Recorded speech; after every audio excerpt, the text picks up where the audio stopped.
Coco Gauff gets brutally honest after shock Doha opening round loss. Coco Gauff admits she hasn't been playing her best over the last couple of weeks, but also adds that the work she has been putting in on the practice court simply isn't translating into real action.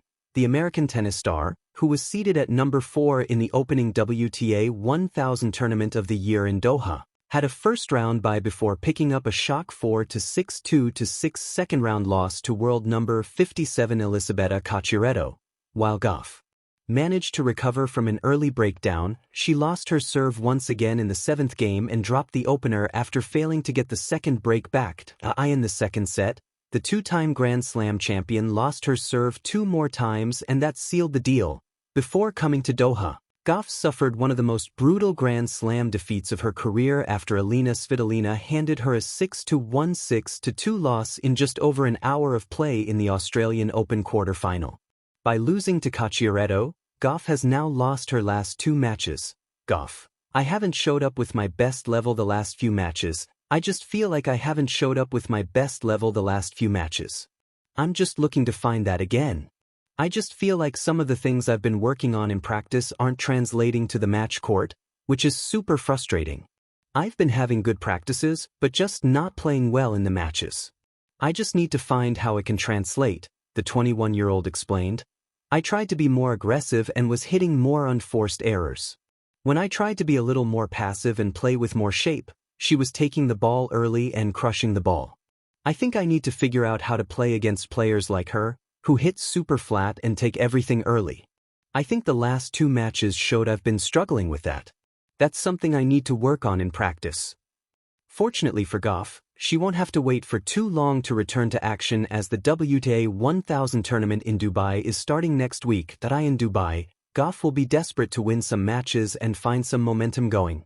Coco Gauff gets brutally honest after shock Doha opening round loss under the bright desert lights of Doha, where the air hangs dry and expectation feels heavier than the night sky. Coco Gauff stood at the baseline longer than usual. The scoreboard had already delivered its verdict.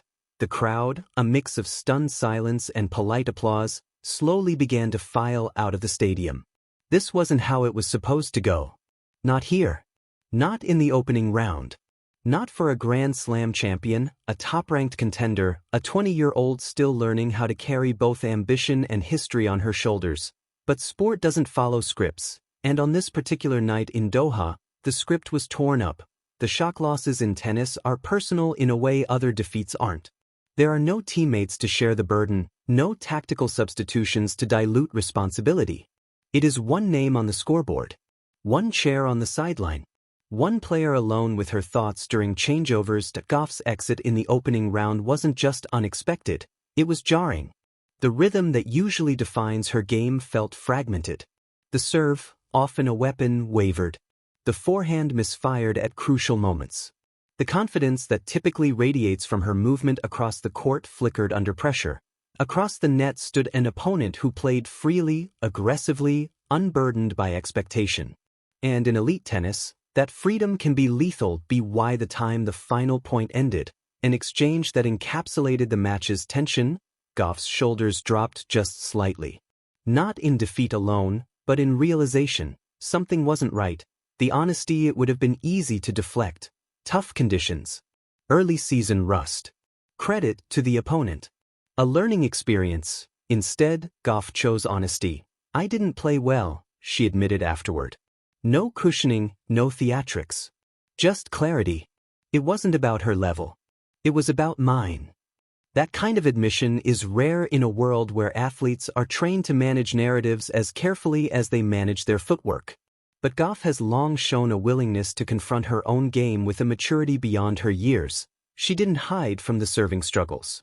She acknowledged the inconsistency. She spoke about lapses in focus and the inability to reset when momentum slipped. There are days when you feel like everything's working, she said. And days when you have to fight for every point. Today, I didn't fight the right way. It wasn't self-pity. It wasn't self-destruction. It was accountability. The weight of expectation. Since bursting onto the global stage as a teenager, Gauff has lived in the space between prodigy and professional. Every match carries echoes of her early breakthroughs, Every tournament measured against the meteoric promise she showed at 15 that winning a Grand Slam only amplified that scrutiny. With success comes a subtle shift in perception. You're no longer the fearless challenger. You are the hunted. Opponents prepare differently. They believe differently. They swing differently, and perhaps most importantly, you expect differently from yourself. Doha wasn't just another tournament. It was another step in the journey of proving that her success wasn't a spark but a sustained flame. That's why the loss felt heavier. Not because champions never lose, they do, often, but because expectations don't loosen their grip easily. The technical truth: tennis is a game of margins measured in inches and milliseconds. Gauff's serve, so often the foundation of her game, faltered under pressure. A few double faults at critical junctures shifted momentum. Second serves sat up instead of biting into the court. Break points slipped away not in dramatic fashion, but in small, frustrating increments. Her movement remained elite. Few players cover the court like she does, but defense without conviction becomes reactive rather than commanding. She spoke candidly about the need to refine specific patterns. About not relying solely on athleticism. About trusting her technique even when doubt creeps in. There are things I know I need to clean up, she said. It's not a mystery.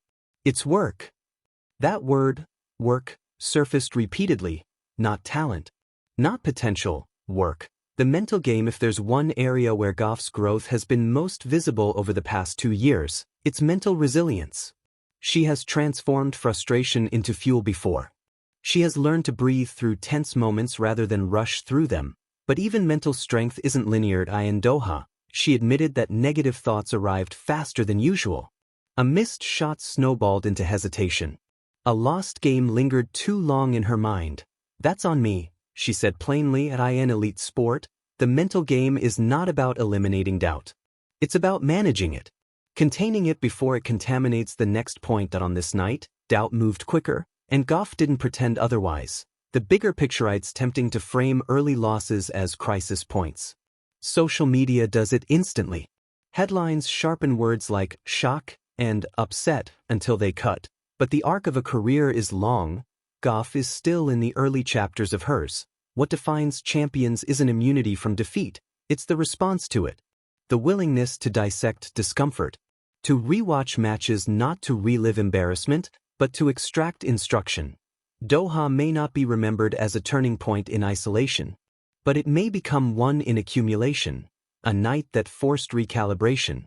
She spoke about